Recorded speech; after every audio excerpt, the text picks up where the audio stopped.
이번 프리미어리그 14라운드 최고의 매치죠. 맨유와 아스날의 경기. 일단 최근에 폼만 봤을 때는 아스날이 우위라고 충분히 좀 생각하시는 분들이 많으실 것 같은데, 맨유가 어려웠던 첼시 원정에서 그래도 승점을 따고 홈으로 돌아왔기 맞아요. 때문에 이 경기 생각보다 맨유가 선수단의 사기라든지 여러 가지들이 좀 긍정적인 요소들이 좀 보여서 좀 봐야 될 것 같습니다. 네, 일단은 말씀드렸듯이 캐릭 세제의 마지막 MC 경기가 될 가능성이 매우 높습니다. 맞습니다.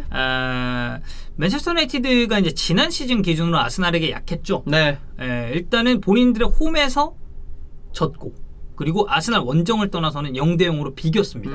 그래서 아스날이 최근에 맨유 상대로 기록이 상당히 좋다라는 점을 먼저 생각해 주시면 되겠고요. 아스날 기준 1승 1무. 그렇죠. 네. 그리고 맨체스터 유나이티드가 최근에 프리미어리그 기준으로 아스날전 6경기 무승이에요. 아, 그래요? 네, 엄청 안 좋아요, 흐름이. 근데 역사상 전체를 돌아봤을 때 7경기 무승을 기록한 적은 없습니다. 최초가 될 수도 있구나. 예. 아스날은 1979년 2월 이후에 맨유 리그 원정 2연승을 노리는 중이라고 해요. 그렇네요. 예. 네, 그리고 최근 맨체스터 유나이티드와의 공식전 3경기 무실점. 네. 네, 그리고 4경기 무실점은 역사상 없습니다. 도전하는 거죠. 아스날 예. 역시도 도전을 하게 되고, 이제 맨유는 도전은 아니고 이제 좀 깨야죠. 불리하죠. 맨유는 이제 지난 시즌 아스날이랑 두 번 경기에서 한 골도 못 넣었으니까. 예. 맨유 팬이잖아요. 아니요? 라이트 팬. 해외 축구를 사랑하는 사람이죠. 네, 해축구 중에도 맨유를 좀 사랑하잖아요.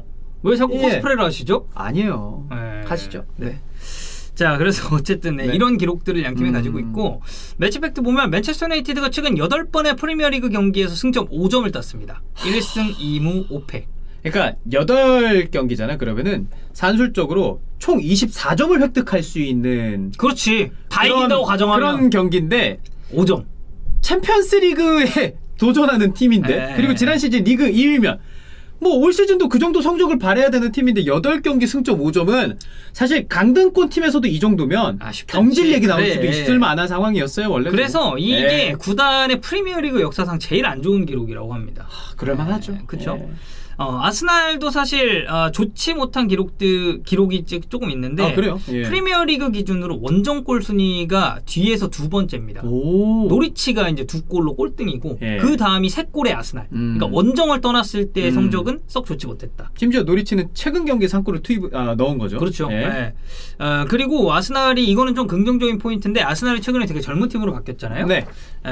그래서 젊은 선수들이 기용을 많이 받았고, 실제로 믿음에도 좀 보답을 하는 흐름이 많았었는데, 잘하고 있어요, 어린 선수들. 프리미어리그에서 15골을 넣었는데 이 중에서 47%가 21세 이하의 선수들이 또 터뜨린 득점입니다. 네. 스미스로우 4골, 사카 2골, 그리고 최근에 또 득점의 꿀맛을 본 마르티넬리까지.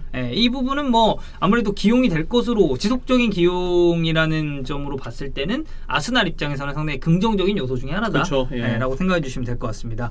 양팀 부상자를 좀 봐야 되는데, 일단 에딘손 카바니는 힘줄 부상이 좀 있어요. 근데 아스날전에 복귀가 가능하다고 합니다. 카바니 들어오면은 진짜 힘이 될 거예요. 네. 네. 근데 아마 저는 교체로 나오지 않을까. 그쵸. 선발 출전은 어려울 수도 있다. 네. 지금 상황으로 봐서. 부상 복귀 한 이후에, 그리고 맨유가 지금 사실 뭐 공격적인 부분에 있어서 쓸 선수가 아예 없는 건 아니거든요. 그리고 루크쇼 역시도 아스날전에서 복귀가 가능하다고 네. 하고, 포그바는 허벅지 부상으로 1월 말까지는 출전이 좀 힘들다고 합니다. 그리고 라팔 바라는 원래 12월 초에 이제 복귀 예정이었는데 아스날전은 좀 미정이래요. 네. 나올지 못 나올지에 대한 확실한 이런 오피셜한 발표는 없어서 이 부분은 좀 지켜봐야 될 것 같습니다. 아스날은 사카가 이제 근육 부상을 당했죠. 그래서 출전 불가가 좀 의심되는데, 이건 아르테타가 인터뷰를 통해서 지금 좀 확인 중이다. 이거는 어떻게 좀 경과가 진행이 될지를 지켜봐야 된다는 의견을 냈고, 네. 자카는 여전히 빠져 있습니다. 아마 해를 넘기고 나서 복귀를 할 것 같고요. 콜라시나츠도 발목 부상으로 1월 초에나 돌아올 수 있다고 합니다. 뭐 이 선수들을 제외하면은 뭐 부상자는 뚜렷하게는 없는 아스날이에요. 부상자로만 따졌을 때는 맨유가 조금 더 좀 임팩트 있는 부상들이 있는 것 같네요. 그렇죠. 일단 뭐 빠지는 바란 선수들이 선수도 많으니까. 그렇고 포그바도 마찬가지고, 뭐 루크쇼와 카바니도 아스날전에 복귀가 가능하다고 하는데 이제 선발 출전에 대해서는 리스크를 안고 있다 보니까 양팀 부상자 상황은 맨유 쪽이 조금 더 안 좋다고 보시면 될 것 같아요. 키플레이어는 저는 좀 2선 자원들에게 주목을 해봤습니다. 맨유는 브루노 페르난데스, 그리고 아스날은 라카제트. 부페는 사실 뭐 솔저르 체제 하에서도 그랬고, 지금 캐릭 임시감독 체제 하에서도 그렇고, 저는 빼놓을 수는 없는 선수라고 생각해요. 그러니까 빼놓을 수 없는 선수를 맞아요. 근데 요즘에 팀이 전체적으로 떨어져 있어서인지 지난번에 좀 거친 또 맞아요. 토크를 하기도 했고, 브루노 페르난데스도 좀 폼을 좀 지켜보긴 해야 될 것 같아요. 요즘에 보면은. 그리고 저는 뷔페가 이제 좀 체력적인 부분도 관리가 어느 정도 필요한 시점이 온 것 같기도 하라는 느낌을 받긴 했거든요. 저도요. 네, 그래서 아마 선발로 나오긴 할 건데, 그리고 뭐 지금 보여주는 퍼포먼스가 더 나쁜 건 아니에요. 뭐 뷔페는 항상 잘하니까. 그래서 아마 이번 경기에서도 전방에 있는 자원들하고 좀 얼마만큼 좋은 호흡을 맞춰주느냐. 뷔페 없으면 2선에서 1선으로 공이 올라가진 않아요. 그리고 볼 순환 자체가 아예 굳죠. 맞아요. 그리고 이거는 중원 3선까지도 저는 영향이 있다고 생각을 하기 때문에. 그러니까 3선에서 패스를 풀어주는 역량이 굉장히 부족하기 때문에 그렇죠. 뷔페가 중요하죠. 그래서 최근 경기 보면은 브루노 페르난데스가 해야 되는 게 너무 많아요. 많이 뛰어야죠. 측면 커버해줘야죠. 바빠요. 그렇습니다. 아스날은 이제 라카제트를 꼽아봤는데 물론 이제 스미스로우도 정말 잘해주고 있지만 저는 라카제트가 확실히 아스날 스쿼드 안에서 이제 2선 약간 9.5번 형식으로 기록이 되기 시작하면서 이 측면에서 중앙으로 넘어오는 이 볼 순환 흐름이 매우 자연스러워졌다고 생각합니다. 그리고 라카제트가 내려와서 볼을 받아주고 등져주는 이 움직임 자체가, 그러니까 뷔페가 3선까지 영향을 미치는 것처럼 저는 라카제트가 이런 역할을 똑같이 하고 있다고 봐요. 그러면 진짜 둘이 이 키플레이어로 뽑은 거를 적절한 판단 같아요. 네, 왜냐면 그리고 이제 사실 오바메양이 최근에 너무 안 좋고 뭐 스미스로우야 항상 잘하고 있지만, 그리고 이제 우측의 사카가 지금 출전이 약간 좀 애매한 상황이거든요. 그래서 저는 이 경기에서는 라카제트의 역할이 훨씬 더 중요해질 수 있다라고 생각을 합니다. 양팀 베스트 11 일단 맨유 쪽을 좀 살펴보면은 지난 경기랑 그렇게 큰 차이는 없을 것 같습니다. 지난 경기에서 이제 4-3-1-2와 같은 형태로 출전을 했었죠. 아마 호날두 산초가 최전방 투톱으로 가동이 될 것 같고, 그러면은 지난번 라인업과 공격 을 비교하면 이제 레시포드가 빠진다라는 예상. 네, 그리고 이제 산초 선수가 그래도 지난 경기 괜찮았기 때문에 괜찮았어요. 두 경기 연속골이고. 그래서 기용이 될 것 같고 아마 3미드를 가동을 할 것 같아요. 왜냐면 맨유가 4-2-3-1 형태로 계속 나섰을 때 이 중원, 이 3선 부분에 있어서 수비 커버라든지 볼 순환에 굉장히 많은 어려움을 겪었기 때문에 그냥 미드필더 숫자를 역삼각형으로 3명을 배치하면서 이게 어떻게 보면 약간 다이아몬드 4-4-2랑 비슷하다고 보시면 돼요. 그래서 이제 이런 식으로 출전하게 될 것 같고, 바란의 복귀가 애매하기 때문에 센터백 라인은 린들레프와 이 맥과이어 두 명이 나올 것 같습니다. 아마 이제 맥과이어의 최근 좀 좋지 못했었던 폼도 이날 아스날전에 좀 어떤 식으로 영향을 미칠지를 봐야 될 것 같죠. 징계 복귀하는 거죠, 맥과이어. 그리고 아스날 같은 경우는 그냥 항상 나오던 그 라인업에서 마르티넬리 선발 가능성을 예측하는 해외 언론들이 상당히 많았습니다. 그러니까 사카가 선발로 불가능할 수 있으니까요.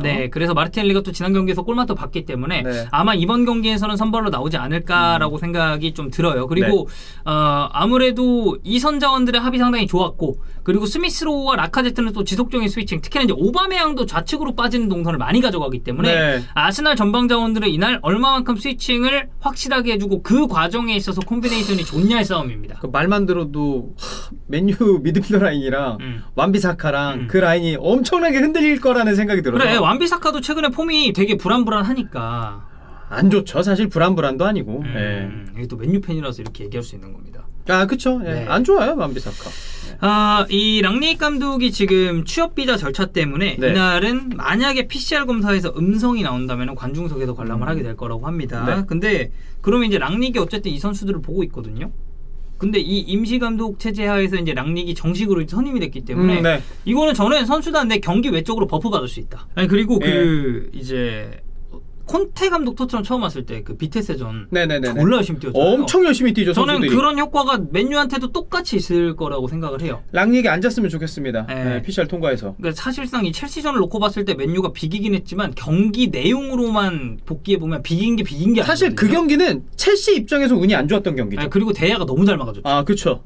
근데 이제 아스날의 이선 자원들이 가할 수 있는 이런 전방 지역에서부터의 압박. 물론 이제 아스날이 올드 트래포드 원정이기 때문에 막 전방 압박 강도를 타이트하게 올릴 것 같진 않아요. 그래서 이제 평소보다는 압박의 강도가 좀 덜 할 수도 있지만 이 압박에 대한 대처를 맨유가 좀 어떻게 풀어내느냐를 주목해서 보시면 될 것 같아요. 또 주중 경기잖아요. 그렇죠.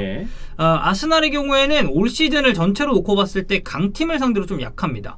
맨체스터 시티, 첼시, 리버풀을 상대로 총 11실점 기록. 이제 리버풀 4실점, 그리고 첼시 2실점, 여기에 맨시티를 상대로는 5실점을 기록을 했죠. 하지만 맨유를 만나지 않았다라는 거. 네, 맨유 만나면 좀 어떻게 될지 궁금하고 마르티넬리가 뉴캐슬전 득점을 하면서 이제 사카 빈자리를 대체할 거라는 의견이 굉장히 많습니다. 네. 마르티넬리가 지금까지는 너무 이제 아스날이 왼쪽은 스미스로우가 공고했고 오른쪽은 또 사카가 괜찮아가지고 자리가 되게 애매했거든요. 그래서 만약 이번 경기에서 선발로 나온다면 이 선에서 혹은 뭐 이제 최전방까지도 또 이 선수는 올라갈 수 있는 선수다 보니까 공격 진영에 있어서 조금 더 옵션의 폭을 늘려줄 수 있는 선수가 될 수 있을지가 좀 나올 것 같고요. 네. 오바메양이 최근에 굉장히 답답합니다. 특히나 지난 경기에서 그 문전 앞에서 놓친 거는 전반전에 뉴캐슬전 전반전 굉장히 심각하죠. 네, 그건 무조건 넣어줬어야 되는 찬스고 그러다 보니까 약간 불안한 요소가 저는 전방자원에 아스날은 항상 자리를 잡고 있다고 봐요. 오바메양이 최전방으로 나오는 한. 근데 이제 오바메양이 기록적으로 보잖아요. 맨체스터 유나이티드 지금 원정 2경기 연속골입니다. 근데 맨유 원정에서 3경기 연속골을 기록한 선수가 없어서 유일한 선수가 될 수 있어요. 네. 그래서 뭐 기록적으로 보면 오바메양이 또 이제 새로운 유일한 선수가 될 수가 있기 때문에 과연 또 맨유 상대 왜냐면 또 지난 맞대결에서 오바메양이 골을 넣었거든요. 그리고 그 생각도 해야 돼요. 안 터져도 계속 나오긴 하잖아요. 그러면은 또 터질 때가 있어. 네, 또 그게 하필 맨유전 그러니까. 네. 어쨌든 그렇습니다. 이 중요한 경기 해주시면 마틴 애킨슨입니다. 네. 그리고 대기심으로 나온 사람은 크레이그 포슨. 저는 이 그 심판이 굉장히 비슷한 성향을 가지고 있다고 생각하거든요. 약간 방관형 주심. 그냥 파울 있어도 왜냐면 또 맨유 아스날이면은 거칠게 이게 번칠 수가 있어요. 그러니까요. 맨더비처럼 막 유약하게만 안 했으면 좋겠습니다. 아니 근데 진짜. 무슨 생각으로 마틴 애킨슨을 저는 주심으로 배정했는지가 약간 의문이고 만약에 애킨슨이 뭐 다치거나 문제가 있어서 나오는 주심은 또 크레이그 포슨인데 포슨도 요즘에 되게 방관하거든요. 네, 그래서 이런 주심이 이날 경기 어쩌면 최대의 변수가 될 가능성도 없지 않다. 그러면 좀 강하게 좀 했으면 좋겠습니다. 그리고 입중계를 이제 종윤이 형이랑 새벽에 하면 재밌을 거예요. 본인 할 거잖아요. 네, 하죠. 제가 막 갑자기 잠에 취해서 못 일어나지 않는 이상. 못 일어나겠다라는 선전포고인가요? 일어나죠. 어떻게 대표님 혼자 보게 놔두겠습니까? 네, 알겠습니다. 꼭 오겠습니다. 네, 많이 봐주세요.